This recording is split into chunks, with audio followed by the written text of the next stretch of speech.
Panitia Pemilih Kecamatan atau PPK Warudoyong, Kota Sukabumi melakukan sosialisasi pemilihan gubernur, wakil gubernur, wali kota, dan wakil wali kota tahun 2024 kepada para tokoh lintas agama bertempat di Aula Kecamatan Warudoyong, Kota Sukabumi, Kamis 19 September 2024. Ketua PPK Kecamatan Warudoyong, Kota Sukabumi, Lala Latifah mengatakan, sosialisasi tersebut dilakukan untuk segmen agama oleh TPK PPK Warudoyong kepada Muslim dan non-Muslim, dengan tujuan para tokoh dapat meneruskan sosialisasi ke lembaga-lembaga mereka, terutama pada pelaksanaan pilkada.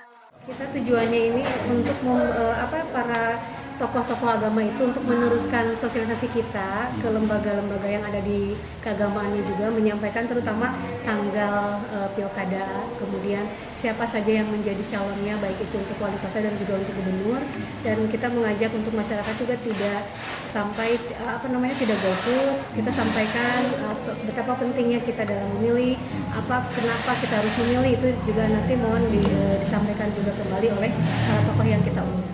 Sementara itu, Camat Warudoyong Sandra Utama Teguh mengatakan pihaknya sangat menyambut baik sosialisasi pilkada oleh PPK Warudoyong dan diharapkan dapat meningkatkan partisipasi masyarakat pada 27 November 2024 mendatang. Tanggapan untuk hari ini, alhamdulillah ya, dengan adanya undangan secara langsung kepada seluruh tokoh agama masyarakat, dan dalam hal ini bukan hanya Islam saja di sini, tetapi ada lintas agamanya.